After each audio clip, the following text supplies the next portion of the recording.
ಶಿಡ್ಲಘಟ್ಟದಲ್ಲಿ ಮೊನ್ನೆ ಬಂದಿರುವಂಥ ವ್ಯಕ್ತಿ ಪಾಪ 50,000 ಮೆಂಬರ್ಶಿಪ್ ಮಾಡಿಸಿದ್ದಾರೆ. ನಮ್ಮಲ್ಲಿ 58,000 ಮೆಂಬರ್ಶಿಪ್ ಆಗಿದೆ.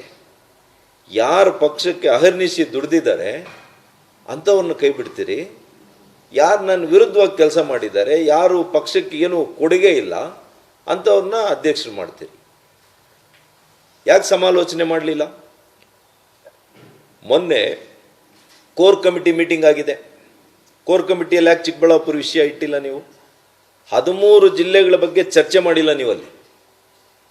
ಯಾಕೆ ಅಂದರೆ ಅಲ್ಲೇನು ಹೇಳಿದಿರಿ, ಇನ್ನೂ ಕೂಡ ಚರ್ಚೆನೇ ಆಗಿಲ್ಲ ಅಂತ ಸುಳ್ಳು ಹೇಳಿದಿರಿ.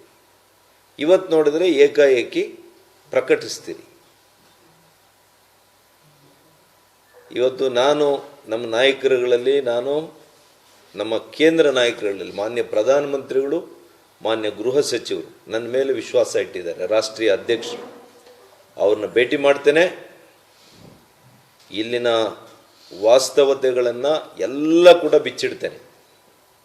ಕಳೆದ 5 ವರ್ಷಗಳಲ್ಲಿ ನಾನು ಗಮನಿಸಿರುವಂಥದ್ದು, ಇವರ ವ್ಯವಹಾರಗಳು, ಇವರು ಯಾವ ರೀತಿ ರಾಜಕಾರಣವನ್ನು ಮಾಡ್ತಾರೆ, ಯಾವ ರೀತಿ ಪಕ್ಷ ಸಂಘಟಿಸ್ತಾ ಇದ್ದಾರೆ, ಯಾವ ರೀತಿ ಪಕ್ಷ ಒನ್ಸ್ ಫಾರ್ ಆಲ್ ಕ್ಲೋಸ್ ಮಾಡೋಕ್ಕೆ ಹೊರಟಿದ್ದಾರೆ.